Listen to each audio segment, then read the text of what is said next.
Hi, in this quick tutorial, I'm going to show you how you can have ValQ consume data from SQL Server Analysis Services or SSAS, and we'll be looking at both the import and the live modes of connectivity. So let's start with the import mode.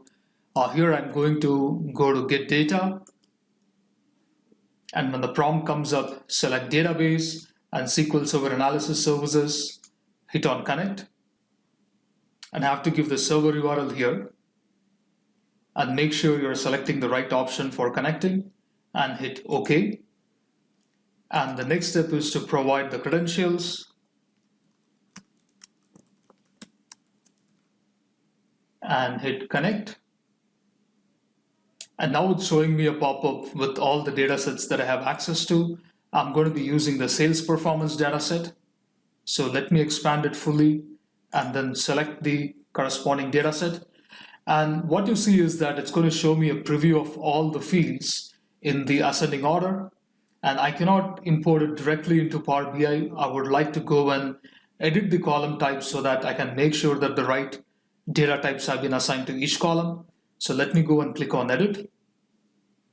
And for example, my budget has to be in our decimal number format. My forecast should also be in the decimal number format. And finally, the last column in the date format.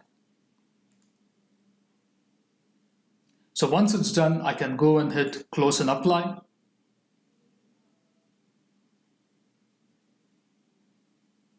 And it's going to bring all the columns here. Now I already have assigned the ValQ visual to the canvas on full screen mode. And when I start assigning this field, it's going to activate the custom visual. And I just hit close here. And I'm going to build a simple dynamic model, and I can start assigning the rest of the fields. For example, the budget, and then the region, and finally my time period. With this, we have built a simple dynamic model by connecting ValQ to SSAS in the import mode. Let's go ahead and try out the live mode next.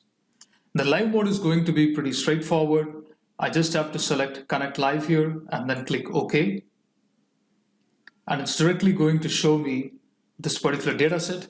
The difference between the live and import mode is that I'm not going to be seeing any kind of preview in the live mode.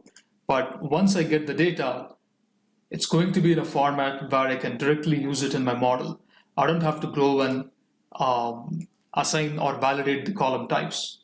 So I select Sales Forecast, activate the visual, click on Create a Simple Dynamic Model. I just keep assigning sales budget, region, and finally my time period. As you see, this is pretty straightforward.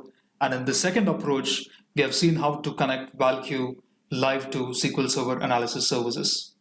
Thank you, and keep watching out this space for more.